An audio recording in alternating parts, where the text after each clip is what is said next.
As the CEO of Group Arrangements, we are honored and privileged to be sharing this day with you. We are a firm believer in the unique potential of our youth, entrepreneurship, and as an institution, we genuinely believe in the destiny, not only of South Africa, but the continent itself. Destiny is not a matter of chance, but it is rather a matter of choice. Africa's success, and South Africa's success specifically, is not going to be only measured by how corporate leaders like Liberty succeed, but more importantly on how SMEs succeed and how we support that journey of SMEs. Today I've been asked to share some of our experiences with you.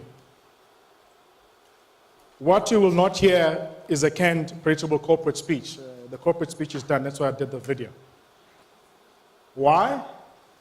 I think because we are committed to reimagining and actually rebalancing the role of all of us in business that we should be playing in addressing South Africa's social and economic challenges. We are not only committed to you as young rising stars, but we are committed to leading the rebound of South Africa.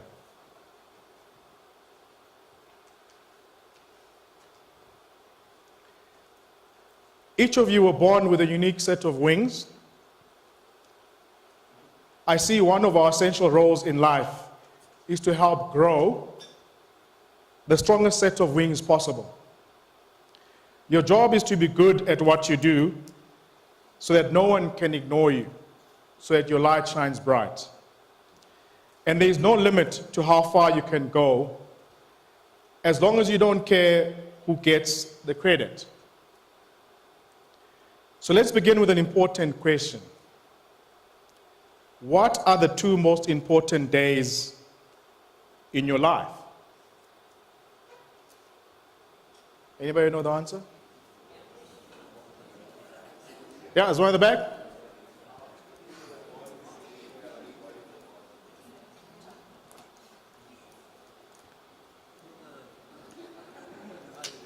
Now, that's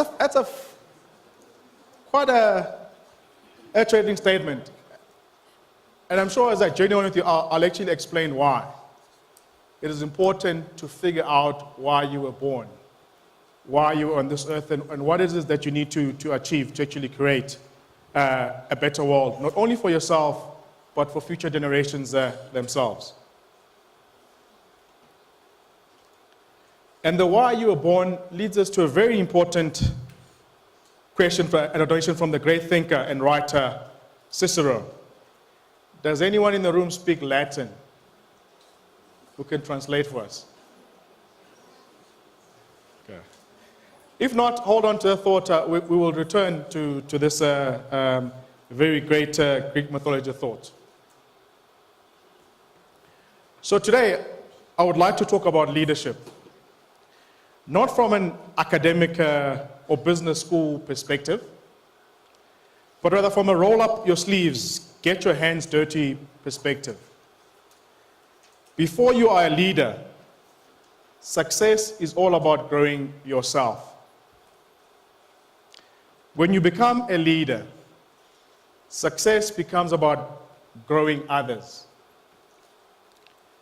But to be an effective leader, you must recognize, mitigate, and understand three inconvenient truths.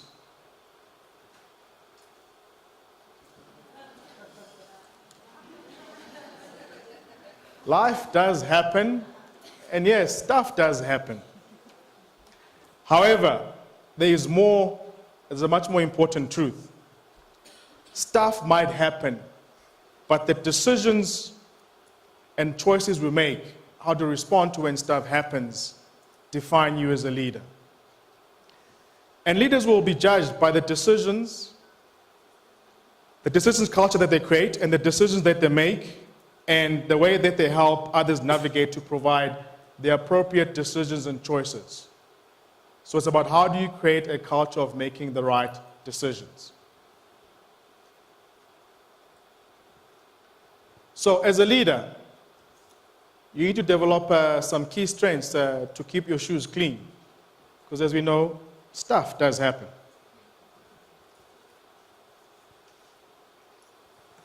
There are 4 important skill sets that you have to develop from this perspective. The first one, develop your eyes. So learn to see around the corner. No one needs a leader who sees what everybody else sees. You might as well be at the back and not leading. Everyone needs a leader who sees what's coming, who sees the speed bumps, sees the unexpected. A leader encourages curiosity that keeps us leading us down new paths of discovery and insights. The second most important strength about a leader removes ambiguity, while at the same time maintaining that burning sense of curiosity. What you must be thinking, how do I do that? On one hand, providing clarity as to our destination, mission, and purpose is essential in leadership.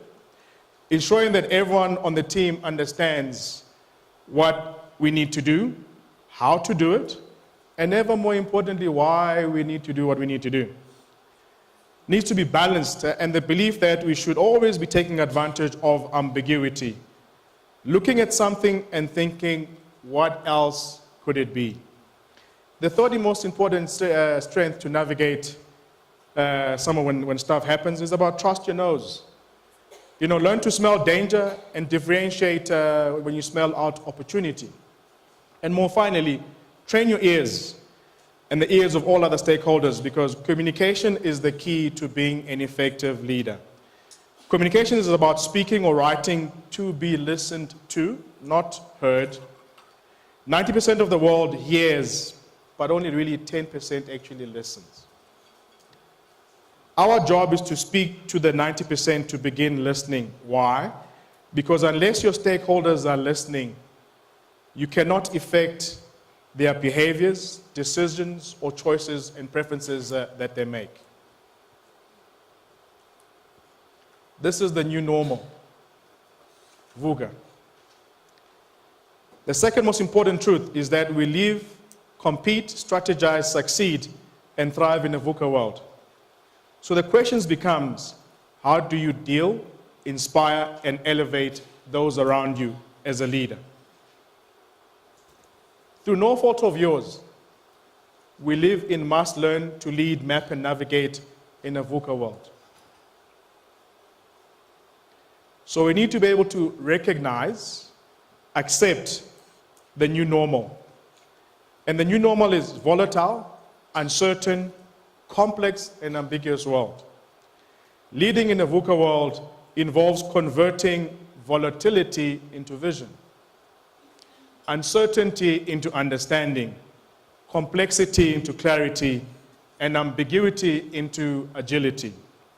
Leaders convert data to information and the information to knowledge, but most importantly, leaders convert knowledge into understanding. Let's revisit our Greek saying, non nobis solum nati sumus, not for ourselves alone are we born. Can I repeat that? Not for ourselves alone are we born. So what does it mean?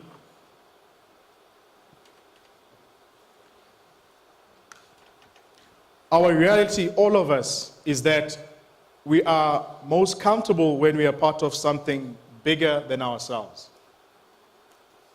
That's what makes people thrive and succeed, if you really believe in something bigger than yourself, a higher order. We are all part of a very large ecosystem. Recognizing and respecting that ecosystem is an important trait to navigate in a volatile, uncertain, complex, and ambiguous world. Great leaders know how to navigate this world. They have a deep, deliberate, and disciplined will and sense of collective responsibility to meet and exceed the needs of each stakeholder and the community.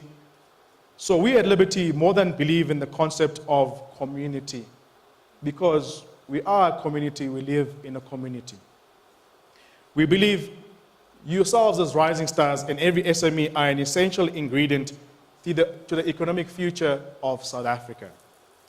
As members of the same community, we share a common set of values, a common set of ethics, and common set of principles.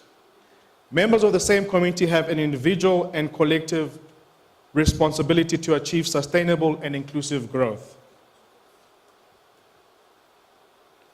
Here's an example of our socioeconomic model. All of these intertwining circles are all part of each other. As an individual, you exist amongst family and friends. Which family and friends exist amongst an organization or society, you exist amongst a community, but more importantly, you exist amongst community at large. And understand that all these circles touch each other and they are part of each other, making a full community.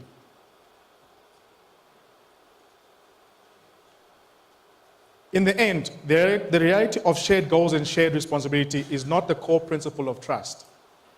On one hand, trust is the most endangered species in South Africa. Can I repeat that? On one hand, trust is the most endangered species in South Africa today. At the same time, it is the lubricant that becomes the basis of every successful relationship. You cannot have a deep, meaningful relationship without trust. We cannot have a relationship with each other as citizens and members of the community of the Greater South Africa if we do not have trust amongst each other. So trust is an emotional driver. There is little that is rational about trust. It's a feeling, it's an emotion. Great companies succeed because of their trusted connections with their communities and key stakeholders. That is how great companies succeed and grow, by building trust. My life's mission is earning and protecting the trust that me and my team at Liberty and our franchise advisors and our SME customers put together every day in making Liberty great. We always work on building and growing trust. Nothing is more important than earning and protecting the trust of those that matter the most to you.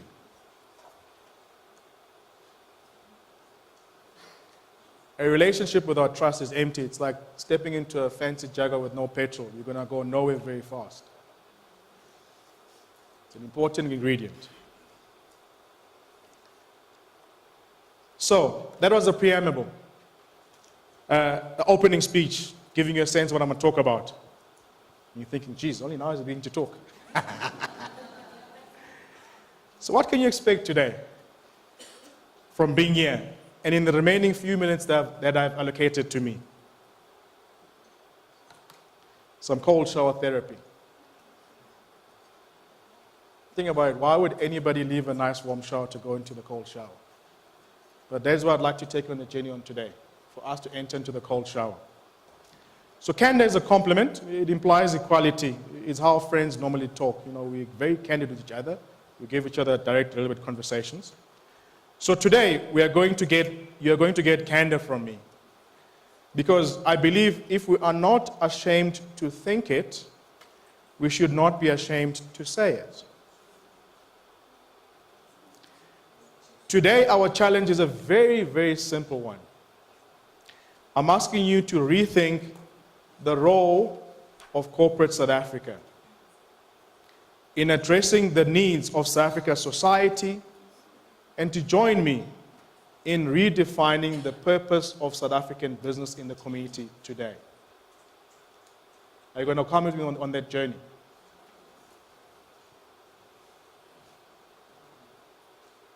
So what is the purpose of a corporation? In terms of companies, we must stand for something bigger than ourselves as an organization. That's the reason why we are born. That's why corporations exist. We must dedicate to something larger than financial results. I reject the Milton Friedman belief that a company's sole responsibility is to its shareholders by delivering profit. Controversial for a leader of a listed entity.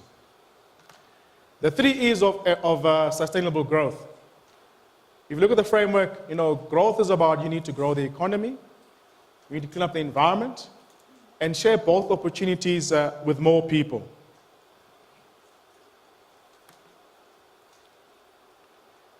I believe that whether you are you have a larger purpose-driven institution like Liberty, or you're one of those thousands of SMEs in our Liberty network, we are all connected collectively about driving sustainable growth. Because you cannot deliver profits without community, people, and customers. And all of that exists within a community. As Liberty, we believe that we have a daily responsibility to grow the economy, grow our SME clients, businesses, and share the equal opportunity with everyone in our country. We are part of something bigger than ourselves. The virtuous circle. We need to collectively leave here today with a new mission to create a virtuous circle of opportunity amongst each other. The ecosystem that is our reality requires that we understand the visible and invisible links between successful economic growth, creating financial self-sustainability in our homes, in our communities, protecting the planet and the country in which we live, and recognizing that this is true joy for the reason why we exist on this planet. Just like your stakeholders expect you to be trusted advisors, we too at Liberty take our responsibilities very seriously about being the navigator to success for our SME clients and communities that drive growth. As we all know, SMEs create more employment. The more you lose yourself in something bigger than yourself, the more energy you will have. It's about how do you participate and throw yourself and believe in something bigger and something greater than an individual. Let me, if I may, offer the following thoughts on what we call the 10 commandments of sustainable capitalism. There is no binary choice between making profits and making a positive impact to society. Sustainable capitalism honors a natural relationship between business and society and is one that acts as a formidable catalyst for long-term economic growth.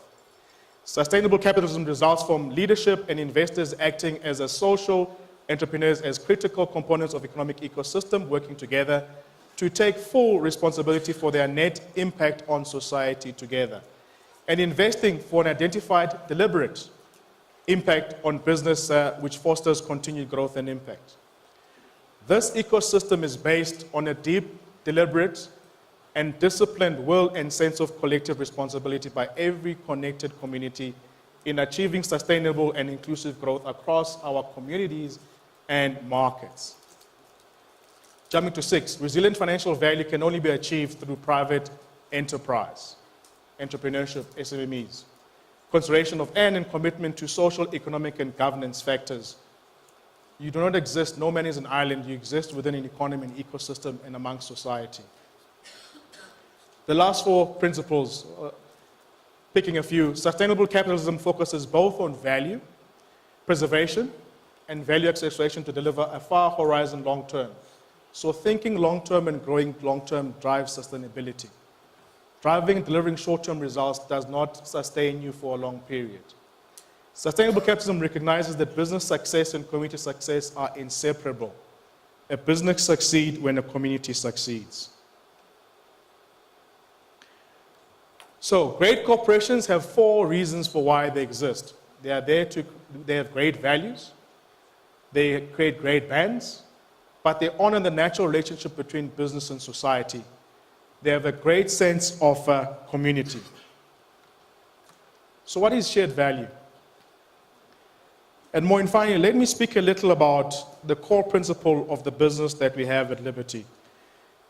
Our business at Liberty is modeled around, after the teachings of Professor Michael Porter at the Harvard Business School, it is called shared value.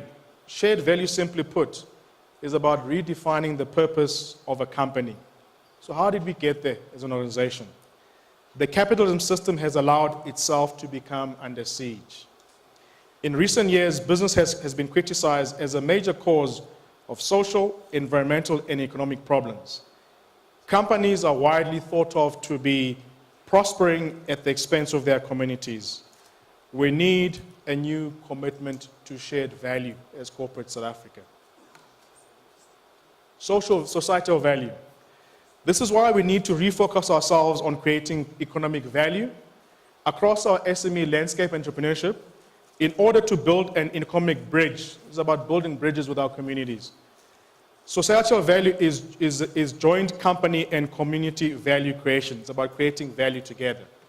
And in fact, the pursuit of shared value represents the next evolution of capitalism.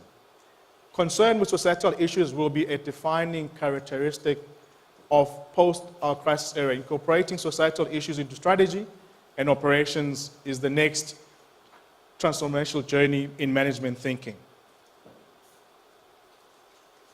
We've had plenty of revolutions. What we need more of is evolution. We need an economic evolution, less revolution. The real revolution is the evolution of consciousness. Understanding why you exist, why were you born, believing in a higher order, in a higher goal that you need to deliver. We have to close the gap between the haves and have-nots. So cold shower reality time. But just to be clear, let's clear up some misconceptions around shared value. It is not corporate social responsibility. It is not about philanthropy, giving blankets, soup kitchen, great stuff. It's not about sharing existing value that's been created by divvying it up. It's not about redistributing existing wealth. It's about creating new wealth is what we need to do as a society. It's about ethics and reducing harm and impact on the environment.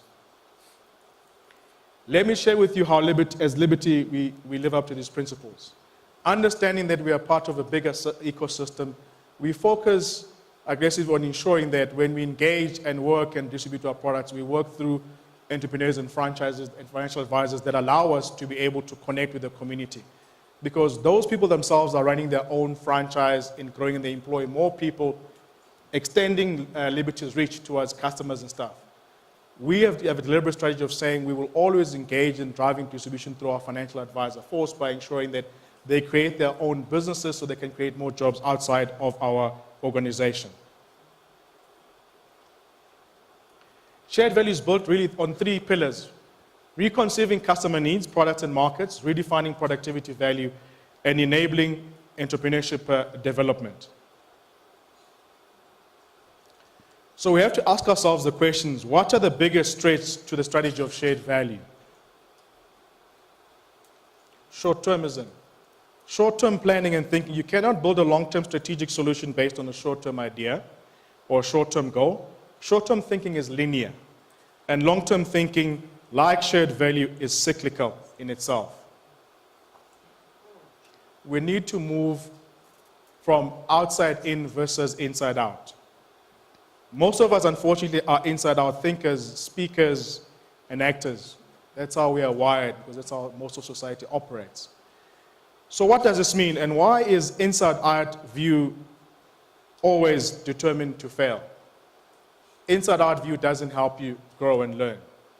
So what does OVIO stand for? So how do most of us communicate? So to give you an example, does some of this sound familiar? This is what we want you to hear. Read our materials, read our websites, read our press releases, read our memos, our. We need to move to we. This is inside out. I've learned over the course of my career that this simply does not work and doesn't help you reach out and connect with the ecosystem and the community. The new paradigm is outside in. How do you learn from outside for you to change the way you do things internally? It is reflective in driving decisions based on listening culture versus a speaking culture, because you need to spend more time listening than talking and engaging. It listens to your stakeholders and community and creates a strategy and fluency that allows you to create shared value. Corruption is the next biggest threat to being able to create shared value. Corruption kills. It kills trust. Remember, we said trust was the most important relationship builder. Over the years, I've learned about the math of corruption. If you think about it, a corruptor and corruptee equals corruption. It takes 2 to tango.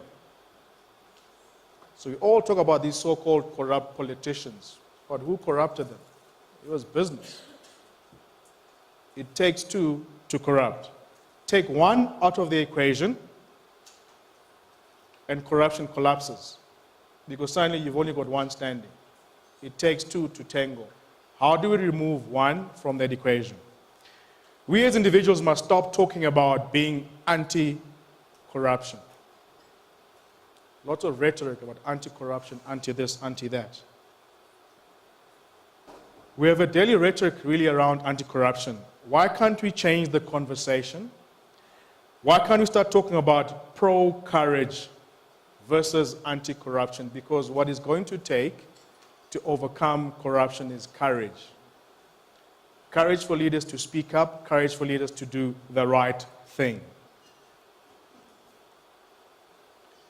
So this leads me to ask, what are the three most important tools in actually fighting and navigating corruption? Surprise, surprise, core values. Values are all about values and are all about we talk about. That's what's important. But I guarantee if I ask each of you, what are the purpose of values, I would get very different answers. To build a great organization, you have to make a call on a daily basis on decisions based on values. So you need to anchor your decisions on values. That's the purpose of values, to provide navigation and guidance in decision making. Corruption hates integrity. What is integrity?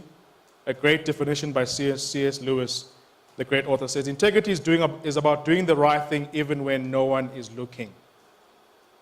Integrity is the corner of trust and trusted relationships. And once more again, courage is very important. From the great leader Nelson Mandela, I learned that courage was not the absence of fear, but the triumph over it. The brave man is not the one that does not feel afraid. We all feel afraid, it's normal, it's human nature. But he who conquers fear. Always remember, success is not final, failure is not fatal. Failure is learning. And we should always strive to learn and learn again from our failures. It is courage to continue that counts. It's about being able to get up over and over again. So where to from here? How can we answer these 4 questions that I've just posed that pose a threat to shared value? As a rising star, we're responsible to do, we have to become the catalyst for creating a new national conversation and change the ideas about what's required to change and drive our business. As a rising star, how far are you prepared to go to being the brand that creates shared economic and sustainable value amongst the community, which enable future growth not only of yourselves, enterprises, but of society at large? As a rising star, what do you stand for? What are you a protagonist for? Protagonists are those companies that have an understanding and have a higher order and a higher purpose. Showing you a couple of few brands, I'll pick 1 or 2. If you take Coca-Cola, it is not the protagonist for soft drinks. Yes, they sell soft drinks, but they are really the protagonist for refreshment, because refreshment delivers happiness. That is a higher order. You take the most popular brand, Apple. Apple's higher purpose is not about delivering cool technology. Yeah, the technology is very cool. They always launch very fancy stuff. Apple's higher purpose is more about bringing to you, as the youth and entrepreneurs, products that increase your individual creativity. It is how do we make you the most creative person. That is the higher purpose. Liberty as an organization. Our higher purpose is always to be by your side as a thriving and growing SME entrepreneur for you to deliver on our promises. Because in our industry or investments and solutions, we sell a promise that if you put your retirement savings with us, 30 years from now when you retire, they will be there and they will have grown. We sell a promise that if you buy our life cover policies, should anything happen to you and you pass on, your loved ones will be paid out the claim. We sell a promise that should you take out group disability and you become disabled during working life, we will pay out your disability claim. That is what we stand for as Liberty. That is our higher order. We are committed to building trusting relationships. If you are going to believe in that promise, I would argue that you need to learn to trust Liberty. So we have to earn your trust as an organization. So our higher order is about how do we create trust. I ask you again as a rising star, why were you born? What it is that have you been put on this earth to be? So my challenge to you today is I summarize my challenge, say, today's conversation about leadership, I would like to leave you with this very important thought. Be the leader that you would follow. Can I repeat that? If you want people to follow you as a leader, be the leader that you yourself would follow. Because as a leader, the legacy of trust built is what you'll be remembered for in your relationship that you've built in building deep and long trusted relationships. So in closing, to quote the famous Mahatma Gandhi, your beliefs become your thoughts become your words become your actions become your habits become your values become your destiny. That's the reason you were born, to define and find your destiny as a rising star. Ladies and gentlemen, I thank you.